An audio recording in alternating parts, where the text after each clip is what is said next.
In today's video, we wanted to answer a question for you that a lot of people had regarding the Pi network.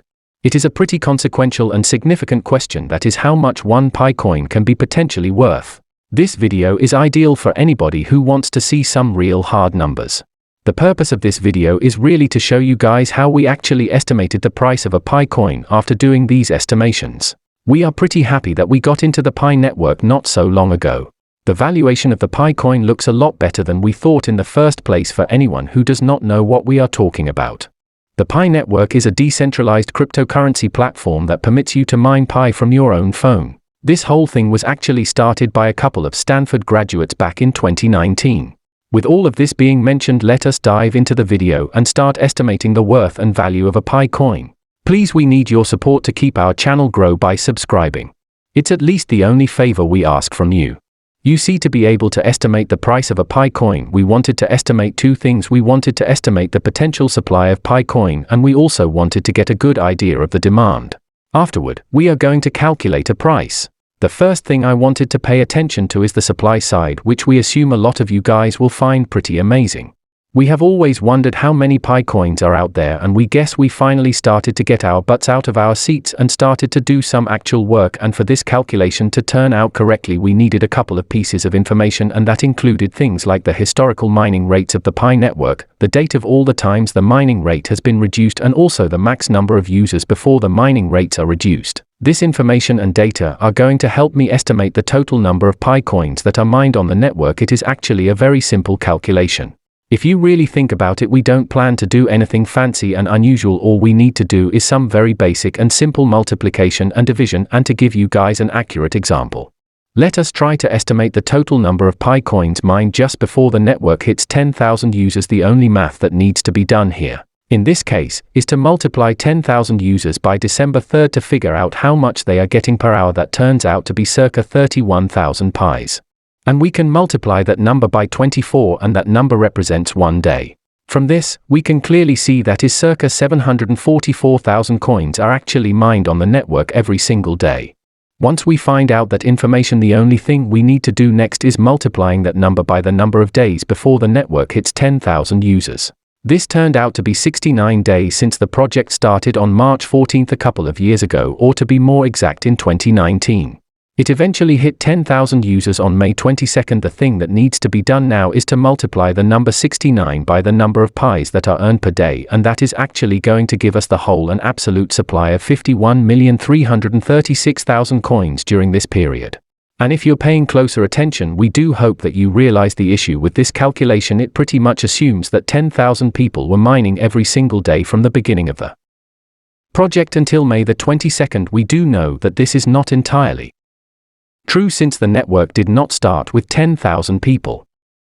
It was actually gradual and slow extension and growth over a longer period. For the sake of this video, we are going to assume that this is the case.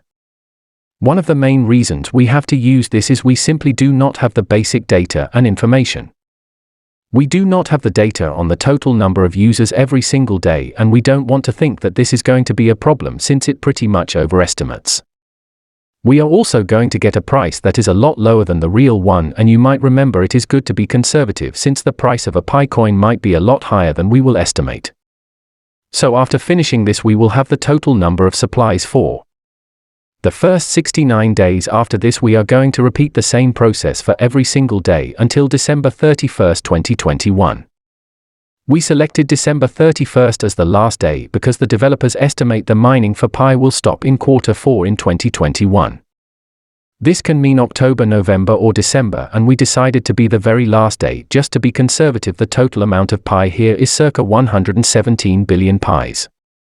Before we move on to the demand part, we do have to adjust this number a little bit. That is because countless people don't actually earn the base mining rate, and we also have to factor in the bonus referrals as well. At this very moment, the project suggests that you can earn 0.2 Pis every hour.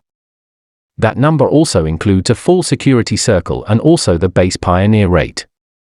We are aware that not everybody is going to have their security circle filled. Maybe this is not the most ideal way, but we do think it would be good for YouTube videos, and also the fact that it is really simple to apply. The last thing we had to do is estimate the inactivity on the network, and also how much the developers are getting as well.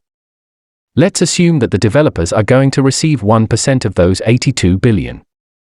You have to consider the supply of Pi coins, and we can hardly define the supply because still, we have no clear information on that. So we are assuming and calculating with the information we have. The estimated supply is around 84 billion Pi. Once we calculate the supply, now we need the demand. We are going to try and calculate the demand now. Usually, the demand can be a very complicated factor because almost none can exactly say how much the demand can reach. We are going to use the experience from other coins, and we're gonna do it by the method of price range and the amount of the supply. We are assuming that the demand is a ratio between the price and the supply of a single cryptocurrency.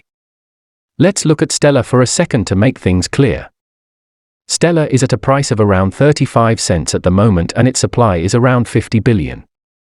If you want to divide these two numbers, you will get a number.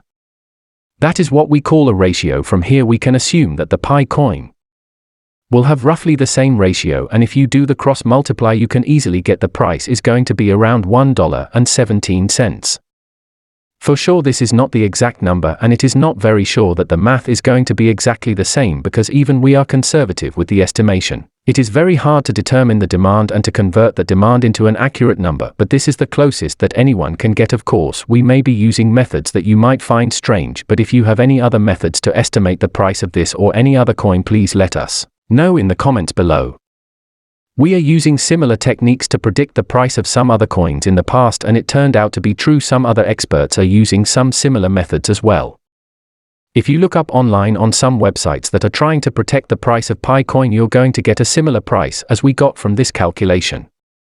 If we have in mind the number of miners in the Pi network, we can easily calculate how much on average the person will have if they have mined every day. On average, one person should have around 835 coins. This is of course because of the fact that there should be around 83 billion coins and around 100 million users. If you calculate now these coins on the predicted price that we got earlier, you will get the number of $100,431 per person, and you can do your own calculations if you are doing the math for the price that we have already mentioned. It depends on the number of coins that you would have. It is the reward in dollars that you were going to get. Of course, we accept all of the suggestions. If you have any about our calculation, maybe this way we can help each other find out how much the price might be. If you have any other ideas, please share them in the comments below. Also, it is going to be very smart to share this video with someone who can help us with a more precise calculation. Thank you for watching this video. If you find it interesting, please subscribe so we can stay motivated for more videos. See you in the next one. Thank you all.